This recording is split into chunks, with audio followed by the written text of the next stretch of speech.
Ayan. Pati aircon, bukas pa rin. Ayan. Magkano na naman yung babayaran ko sa electric bill. Magkano naman yung mga bayaran. Ang dami-dami na naman ang mga bill na babayaran. Ito ang dami-dami na naman. Nagkano na naman. Hirap na naman ako magbayad. Ano na ba ang nangyayari sa kanila? Ang dami na naman nilang inutang sa grocery. Yung credit card ko naman. Kinuha na naman nila. Naku, nakakagigil kung hindi ko lang talaga sila mahal, kung hindi ko talaga sila mahal. Hindi talaga ako, pasalamat kayo dahil mahal ko kayo. Kaya ginagawa ko yung pag-abroad. Kaya kahit mahirap na abroad, kakauwi ko lang. Bayaran na naman. Pupunta na naman ako ng abroad para mag-abroad at para magpakahirap naman, magpakailila doon sa kayang gagawin ko lahat para sa inyo. Kaya naman na talaga ang magulang. Kaya naman, Ikaw pa talaga ang kakatok sa kwarto nila. Hindi pa kayo gigising. Anong pizza na? Umulan na yung araw, ang sikat ng araw. Pag umulan ng pera sa labas, nako, huli kayo. Wala nang swerte. Ang tanghaling tapat, tulog pa rin kayo. Ikaw, Victorio, anong gusto mo mangyari sa buhay mo? Ayan, tulog pa rin siya. Ganyan hanggang ganyan ka na lang. Sikat na titik na yung araw. Hindi pa rin kayo nagigising. Pag umulan ng pera, pag umulan ng swerte, wala, huli na naman kayo. Gumising ka na dyan. Ano pang gusto mo? Kailangan pa talaga lalambingin, baby boy. Gumising ka na at handa na yung pagkain mo doon. At ito pa ang kaya nagtatanong sila bakit hindi sila maganda, bakit hindi sila gwapo. Disclaimer sa mga gaganda at sa mga gwapo at sa mga pangit, sa mga pogi. Disclaimer sa lahat. Pati ako damay-damay na, ang pangit ko rin kasi. Kaya kung ang Diyos ng winter, malamig ngayon, ang init-init na ito, 24 hours nakabukas, bayad na naman tayo, ang sweldo natin mapunta lang sa electric bill, yan, patayin naman ninyo kahit paano, pahingain naman ninyo ang mga bagay-bagay. Ay nako, nakabukas na naman ang heater, hindi na wala nang patay-patayan, pati games, pati computer, kapat lahat naka-open yan, pagdating nagbayaran.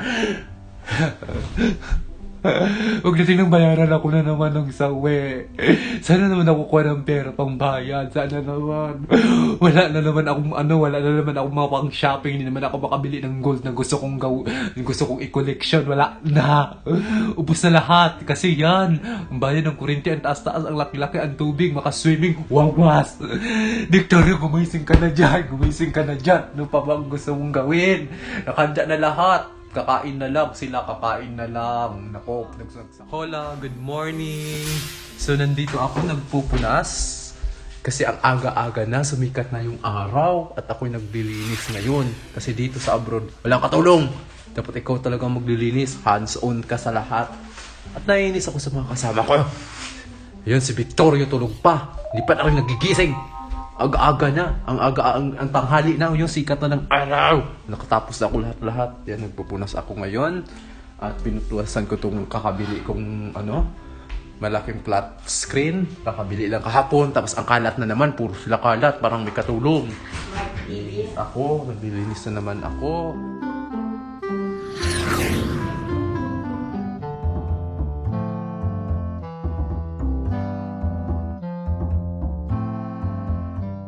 At ito, natapos ko na rin ang aking gawain at vacuum na ako.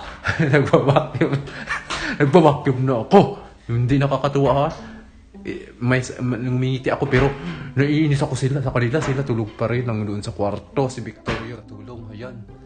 Nilutuan na namin sila ng burger, breakfast nila, anong oras na, anong pizza na, natutulog pa rin. At mapuntahan nga sila at gisingin, kulambingin ko sila lahat doon. So sa mga pa dyan, mga disclaimer sa matatabaan, pero ganyan talagang nangyayari. Ganyan talagang nangyayari sa atin. Alam mo yun, makatulog, puyat pa more, games pa more. So okay lang naman na mag-games ka, magpuyat ka sa social media, basta nasa tamang oras, nasa tamang kain, nasa tama lahat. Hindi yung inaabuso ninyo mga sarili ninyo. Tapos pag nagkakasakit kayo, tapos kayo na naman tawagin ninyo. Yan si Victoria, ang sakit sa ulo, tulog pa rin. So hinanda ko na yung breakfast niya para kumain na lang siya. Kumain na nga, tulog pa rin. So halika, punta tayo sa kwarto at gisingin natin siya. At tapos na ako sa kagawain ko. Ayan, nalinis na lahat. So, pupuntahan ko na si Victorio. At, ayan, yung anong namin ko. Bra at mga gamit na ako pa talaga ang maglalaba. Sila, puro paasa. Nanggigigil ako sa mga taong ganyan. Nandito ako ngayon sa bathroom namin. At nagwa-washing ako. Lalaban ko na naman yung mga gamit nila. Kasi nga sila, walang ginawa. Kundi kahit na walang pasok, kahit na walang trabaho, na kahit na walang school, hindi pa rin makatulong sa akin. Paasa pa rin. Ayan, kahapon, ngayon Friday, kahapon nagpuyat na naman kasi alam nilang wala silang pasok. Tapos ngayon ako pagod na pagod, ayan, naglalaba, kakatapos lang ng laba. Nila tulog pa more. Gigisingin ko nga to si Albert, si Victorio, si Albert na nandoon sa kabilang kwarto. Gising si Alberto kasi si Victorio kasi nga ang daming gagawin. Ang aga-aga, tulog pa rin, sikat na ng araw, ay, naku. Saboy ng kagandahan, naku, at kagupuhan na, wala na, huli na tayo, pati ako, huli na rin. Tingnan yung mukha ko.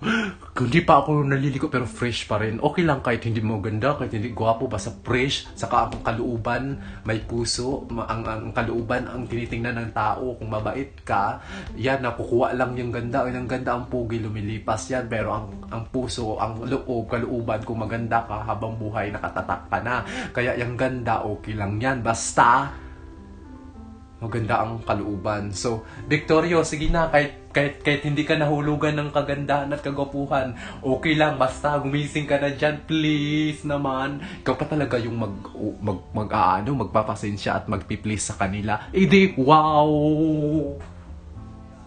Nakalaba na ako, nakasampay na ako sa labahan ko at naka-dryer na rin ako. Ayan, at sila ay tulog pa rin. Ang hirap gisingin, grabe. At ako'y magsasampay na sa labas at lumabas tayo para mahanginan naman tayo at para maarawan kasi ang hirap yung palagi na lang sa loob. So, nandito na tayo ngayon sa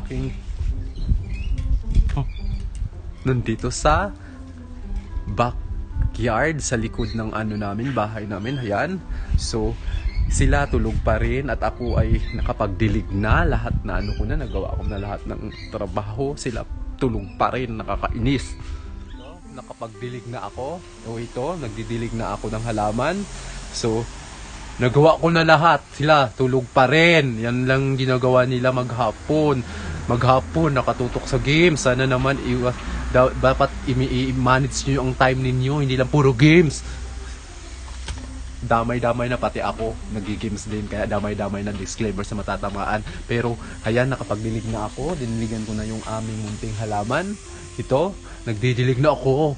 Ang aga-aga, sila tulog pa rin. Titik ng araw, ayan titik na titik, parang mata ko titik na titik. Nakakainis talaga yan si aga-aga, gising na naman kaagad ako. Alam na nga, puyat ako kahapon, nag-overtime.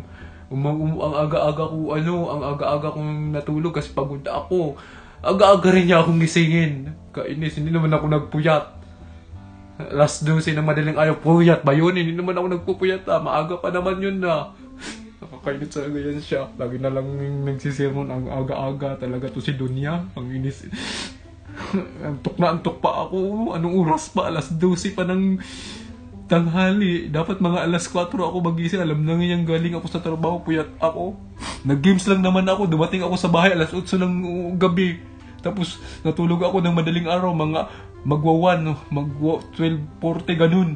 Tapos gising pa naman ako. Noong oras pa lang. Alas 10 pa lang. Gusto ko naman matulog hanggang alas 4. Kainis naman ito si mama. Saka sabihin pa niya na mula daw, pinapag-trip na naman ako ni Dunya, Aga-aga, alam namang. Tapos nagsabi pa talaga siya na do I look pangit? Do I look? Disclaimer sa matatamaan, ha? Damay na to. Sabi niya, pangit daw ako kasi nga hindi daw ako na abulan ng kagwapuhan. Hindi naman. May tsura naman ako kahit paano. Tingnan mo, wala yan. Original yan, hindi yan fake. Original yan, lahat. Wala yan, original yan. Kainis talaga to si. So, sabihan pa talagang pangit. Paano gaganda yung araw mo pagising? Nakabad trip na to si mama, si Dunya, Ang aga-aga, nagbunga nga na kaagad. Hindi naman, hindi talaga, alam na Di off ko ngayon, Friday. Ay, Saturday na pala, oh. Kahapon, Friday lang, oh. Tapos ito, nagbunga na naman, oh. Ay, tabihan ka patagal ng pangit. Paano gaganda yung araw mo? Yan na naman.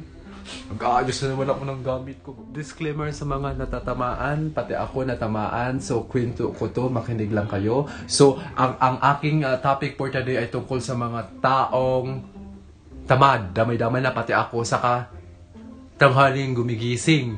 Magising kayo maaga para sortihin naman kayo sa buhay ninyo. Hindi lang yung paasa lang kayo sa magulang ninyo.